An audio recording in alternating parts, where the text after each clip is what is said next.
Hey guys, Engineer Wannabe here. Today we're going to be taking a look at two of my mid-sized divers. The reason why I wanted to do this review or this comparison was because that there is a bit of a market push from Oris, especially with their new movements, the caliber 400s.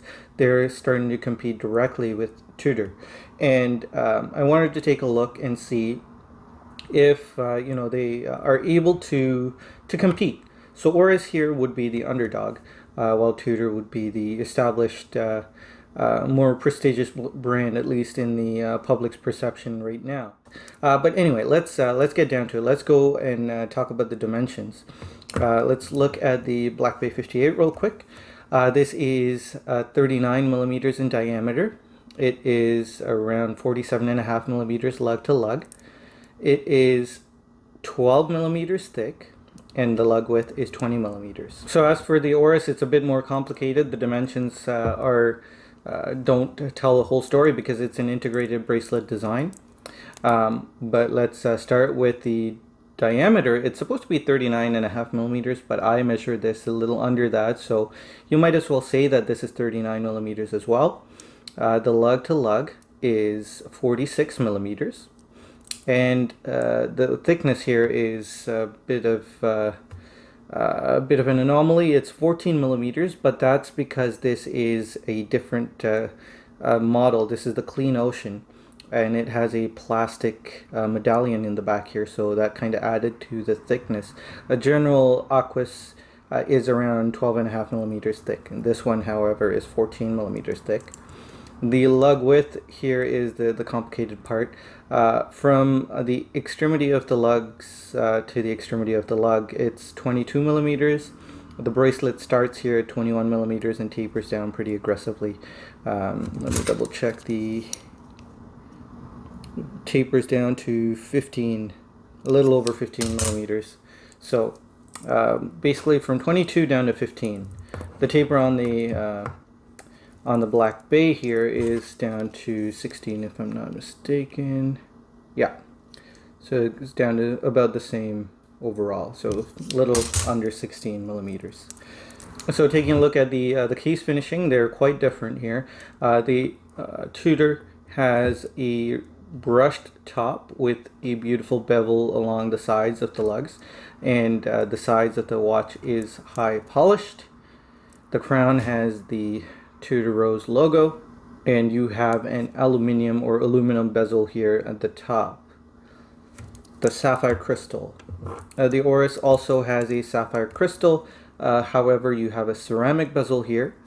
The sides are brushed, the tops of the lugs are polished, and the crown is signed Oris.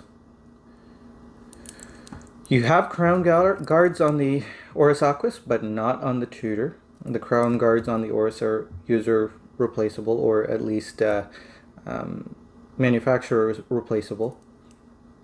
The bracelet, of course, is integrated, and the outer links of the bracelet are polished. The middle links have a slight bend to them. Very, very beautiful, very interesting detail there. And the middle links are brushed. On the bracelet of the Tudor Black Bay 58, you've got a brushed top and you've got polished sides, and you have these faux rivets that are cosmetic. Both watches are sized with screws.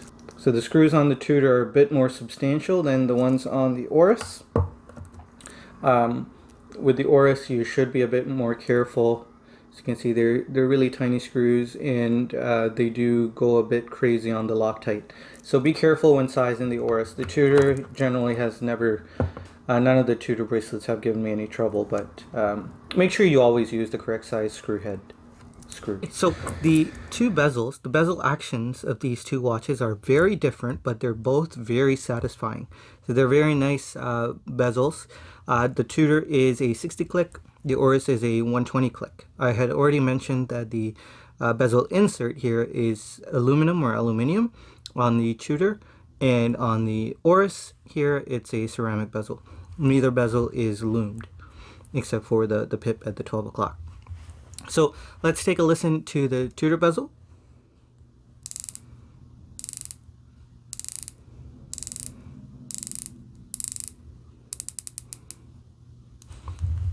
And now let's take a listen to the Oris bezel.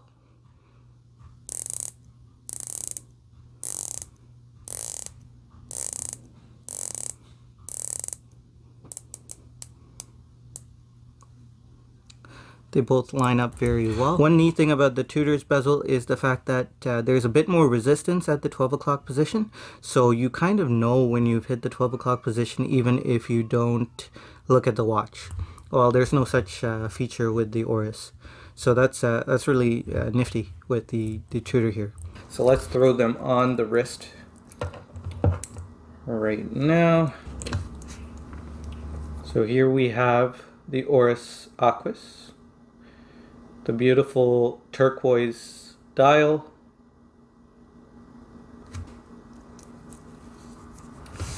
And here we have the Tudor Black Bay 58 with that navy blue dial. Now you may have noticed the clasp on my Black Bay 58 is upside down. There's a good reason for that. If you take a look at my review of the Black Bay 58, you will know why as well. But generally speaking, or in a nutshell, this end link does not articulate. As you can see, it kind of hits a spot and it does not bend. Because of that, the overall clasp dimension is quite large, and you may find fit issues. The only way that I can wear this bracelet comfortably is when the clasp is upside down, as you can see. Otherwise, there is an unsightly jut out. Now this only applies to someone with a small wrist such as myself. I have a 6 1/4 inch wrist, or 16 centimeters, just under. So right now there's no jut out here, but if I were to wear this clasp the correct way, there would be a bit of a jut out like this because of the non-articulating end link there. With the Aquis, there's no such problems. The links are really small. The overall length of each link is really small, so comfort is extremely high on this bracelet. Of course, there is a really nice double push button deployant, milled swing arm. Everything is of exceptional quality. But on the Tudor, you have ceramic spring-loaded snaps. So you will see that these spring-loaded snaps will probably last an extremely long time, and the actuation is very pleasant. It's effortless, but at the same time very secure. I've never felt anything quite like it until I've tried these Tudor bracelets and clasps. But as you can see, a really long swing arm and a few articulation issues. Now the Aquis actually has a dive extension, which you may or may not use. The Tudor has decided to forego that option, and to me personally, it doesn't really matter. I don't use a dive extension, so it is of no interest to me. But if you are planning to go diving and you would want to have that extra space, if you were going to wear this over a wetsuit, you might enjoy having this option. But as you can tell at the look of this watch, these two watches, the Oris looks far smaller than the Tudor, even though they are almost identical in terms of diameter. The reason this is because of the integrated integrated bracelet design of the Oris Aquis. The Tudor has a traditional lug system, and the Oris does not, and so it appears way smaller, and it also wears way smaller. The Tudor wears quite a bit bigger, quite a bit larger. Even if the lug to lugs are very close, 47.5 versus 46, they still wear worlds apart. So let's talk about the movement here. The Tudor has the caliber MT 56402, if I'm not mistaken. This is anti-magnetic. It has a 70-hour power reserve, and it is COSC certified. So you are guaranteed for this watch to run at -4 to +6 seconds per day.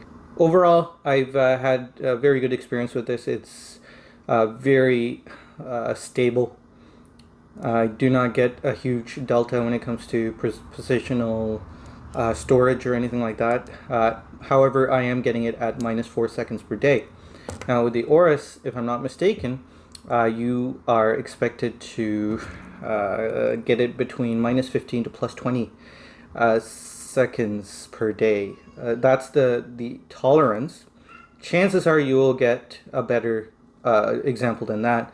For example, this one is running at +2 seconds a day, so way better than the Black Bay 58. The power reserve on this guy is 38 hours, and it is not anti-magnetic. It's it's just a standard ETA or a Sellita SW200 movement.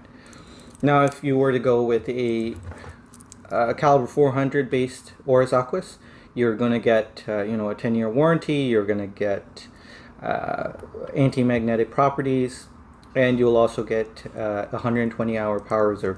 So impressive stuff there.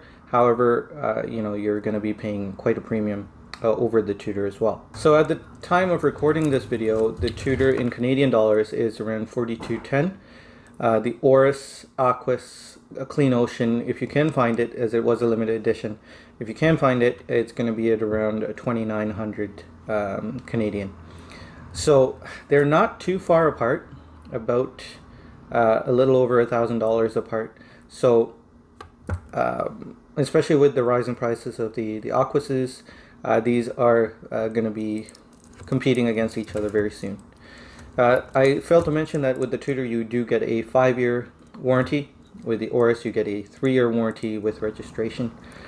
The Lume performance on these watches are actually quite similar. I find that the Oris performs very well in low light conditions, as does the Tudor, so you are not going to have any problems with legibility.